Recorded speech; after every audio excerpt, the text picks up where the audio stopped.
안녕하십니까? 2022년 6월 10일 금요일 인도네시아 헤드라인 시작합니다. 첫 번째 소식입니다. 인도네시아 코로나19 확진자가 총 605만 7,660명으로 늘어났으며 이 중 사망 15만 6,624명, 완치 589만 7,372명으로 집계되어 2.6%의 치사율을 보이고 있습니다. 인도네시아의 코로나19 1일 확진자 수는 500명 수준으로 소폭 상승하였습니다. 보건부 대변인은 인도네시아의 34개 주 중 절반인 17개 주에서 코로나19 신규 감염자가 없다고 말하였습니다. 이어 이것은 팬데믹에서 풍토병으로 전환되는 과정의 일부분으로 보인다고 덧붙였습니다. 자카르타의 신규 감염자는 5일 기준 195명이었으며 서부자바는 60명, 동부자바와 반탄주는 각 36건입니다.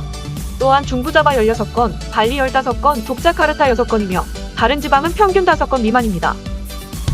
경제조정부 장관은 정부가 지난 3년 동안 코로나19를 처리하기 위해 1조 8,955억 루피아의 지출을 하였다고 보고하였습니다. 이어 코로나19와 관련된 예산은 2023년에 중단될 것이라고 밝혔습니다. 예산을 중단하는 이유는 코로나가 더 이상 팬데믹 상황이 아니라고 판단되어지며 자연스럽게 곧 풍토병으로 전환되고 급증하는 사례가 없을 것으로 내다보기 때문입니다. 정부는 러시아 우크라이나 전쟁으로 시작된 에너지 위기와 식량 안보 위기에 더욱 집중할 것으로 보입니다. 경제조정부 장관은 식량도 중요하지만 에너지, 원자재, 기타 품목의 가격 인상은 내년 중반까지 지속될 것으로 보인다고 설명했습니다. 이어 전 세계적인 기후변화, 특히 가뭄이 큰 위협이 될 것이라고 밝혔습니다. 세계보건기구 사무총장은 최근 재선에 성공하여 임기가 2027년 8월까지 연장되었습니다. 지난 24일 스위스 제네바에서 열린 제75회 세계보건총회에서 비밀투표를 통해 재선이 확정되었으며 총 160표 중 155표를 얻어 재선에 필요한 최소 득표율인 3분의 1을 훌쩍 뛰어넘었습니다. 사무총장은 개표 뒤 여러분의 신뢰와 믿음에 대해 감사하다고 재선 소감을 밝혔으며 코로나19가 인류의 마지막 팬데믹은 아닐 것이며 향후 팬데믹을 일으킬 만한 바이러스의 위협은 언제든 있기 때문에 대비해야 한다고 말하였습니다. 그는 두 번째 임기에는 빈곤국의 코로나19 예방접종률을 70% 이상 끌어올리는 것과 범세계적인 DNA 염기 서열 분석 감시 체계를 만드는 것이라고 밝혔습니다. 다음 소식입니다.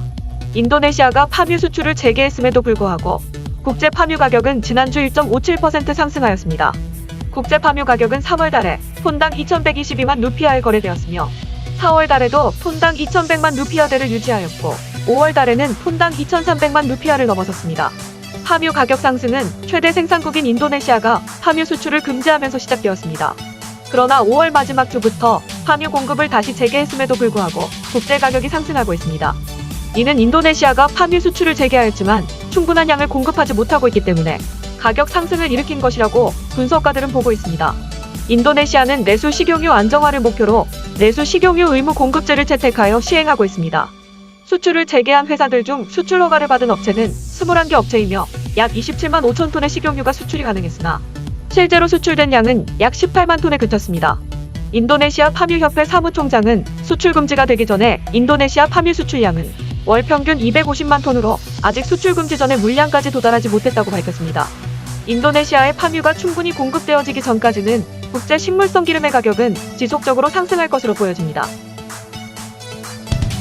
다음 소식입니다. 지난 5월 23일 호주의 31대 총리로 취임한 앤서니 알바네스 호주 총리가 6월 5일부터 7일까지 자카르타에 방문하여 양국 협력 강화의 뜻을 밝혔습니다.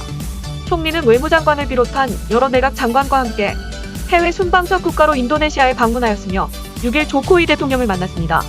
두 정상은 자카르타 외곽 보고르의 대통령궁으로 초청하여 식수 행사를 한 뒤 보고르 식물원까지 함께 자전거를 탔습니다. 이후 대나무로 만든 자전거를 총리에게 선물로 주었습니다. 총리는 인도네시아는 우리의 가장 가까운 이웃 중 하나이기 때문에 가능한 빨리 방문하기를 원했다고 방문 전 보도자료에서 말하였습니다. 이어서 무역관계를 활성화하고 기후변화, 인프라 및 에너지 협력을 촉진하는 것을 목표로 보다 많은 관계를 구축하기를 기대한다고 밝혔습니다. 총리는 집권하기 이전에도 호주는 동남아시아 지역, 특히 인도네시아에 더 큰 우선순위를 부여해야 한다고 제안하였습니다. 하지만 세계정치 경제 전문가들은 호주와 인도네시아의 관계가 불안정하다고 말합니다.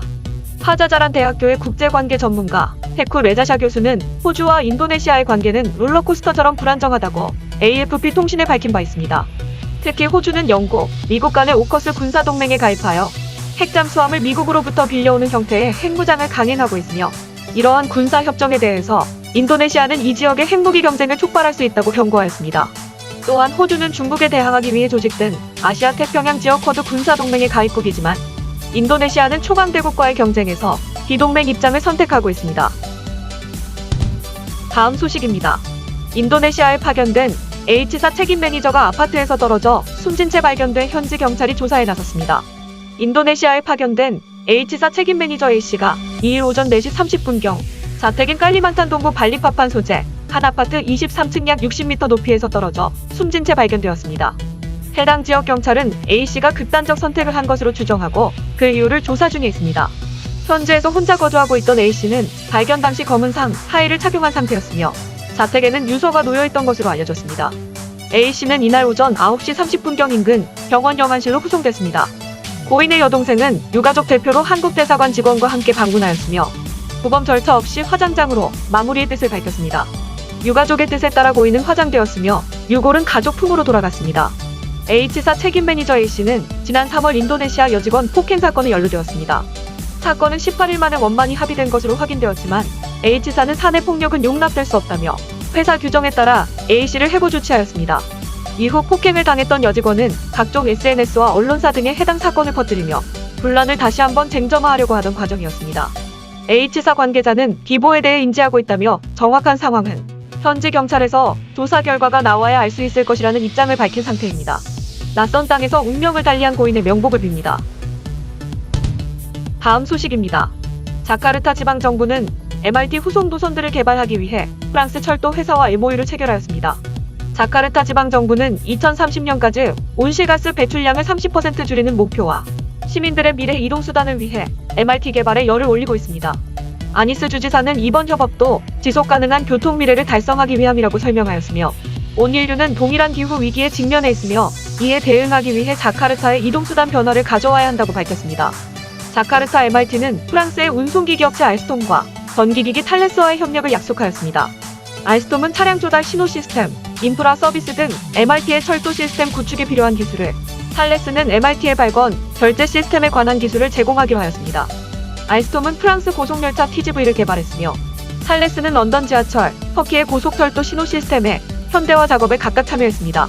자카르타 MRT는 현재 1호선만 있으며 총 16km 길이의 13개역이 있고 추가역 8개가 건설 중으로 2027년에 개통될 예정입니다. 그러나 자카르타 지방정부는 총 길이 240km 이상의 도심 지하 노선을 개발할 예정이며 모든 노선이 완공될 시 자동차 중심의 대중교통에서 지하철 중심의 대중교통으로 교체될 것으로 기대하고 있습니다. 참고로 우리나라 서울에는 지하철 노선이 11개 있으며 337개의 역과 총 길이 352.8km를 보유하고 있습니다. 다음 소식입니다.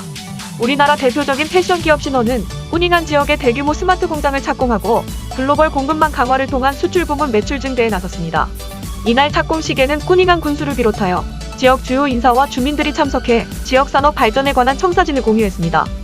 이번 신원 꾸닝한 스마트 공장은 부지 9.4헥타르, 건축 연면적 6.9헥타르 규모로 건설됩니다. 2023년까지 니트 100개의 생산 라인을 구축해 기존 수강 지역 공장과 함께 신원해 인도네시아 생산 중심지가 될 예정입니다. 이번 스마트 공장은 최근 글로벌 화두로 떠오른 ESG 경쟁력 확보를 위해 친환경 건축물 인증 획득을 목표로 하고 있습니다. 친환경 건축물 인증은 미국 그린빌딩협의회에서 개발해 자재 생산과 설계, 건설, 유지관리, 폐기 등 전 과정이 환경에 미치는 영향을 엄격하게 평가하기 때문에 획득이 매우 까다로운 제도입니다. 이를 위해 신원은 이번 스마트 공장 설계 단계부터 태양광 발전 시스템을 구축해 에너지 효율은 높이면서 탄소 배출은 줄이는 친환경 공장 건설을 준비해왔습니다.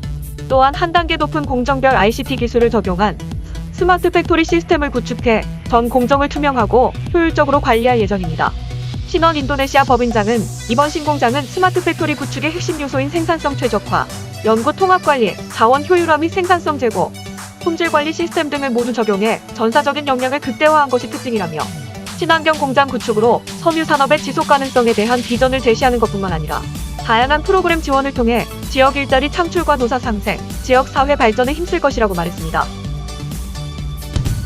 다음 소식입니다. 인도네시아 정부가 유네스코 세계문화유산이자 세계 최대 불교 사원인 보로부두르 사원 입장료를 최대 $100로 올릴 계획을 내놓아 논란이 되고 있습니다. 투자조정부 장관은 보로부두르 사원 입장료를 외국인은 $100, 내국인은 75만 루피아로 인상하고 하루 방문객을 1200명으로 제한할 계획이라고 밝혔습니다. 현재 10세 이상 외국인 입장료는 25달러 또는 35만 루피아. 내국인 입장료는 5만 루피아이기 때문에 외국인 입장료는 4배, 내국인 입장료는 무려 15배 올리겠다는 뜻입니다. 투자조정부 장관은 인도네시아의 풍부한 역사적, 문화적 가치를 보존하기 위해 이러한 조치가 필요하다고 말했습니다. 아울러 보로부두르 사원에 입장하는 모든 관광객은 인근 주민 가운데 뽑힌 관광 가이드를 이용하도록 해 일자리를 창출하겠다고 덧붙였습니다. 반면 입장료 인상 계획을 접한 현지인들은 최저임금에 비해 입장료 75만 루피아는 과하며 가족 4명 입장권만 끊어도 한 달 월급이니 부자만을 위한 유산이냐고 비난이 쇄도했습니다. 인도네시아 국회의원들과 소비자단체 등도 거세게 반발했으며 외국인 관광객 역시 100달러는 과하다는 입장입니다. 관광상조경제부 장관은 국민과 전문가 의견 청취 후 보로부두르 사원의 새로운 입장료를 결정하겠다고 진화에 나섰습니다. 시청해주셔서 감사합니다. 다음 시간에 뵙겠습니다.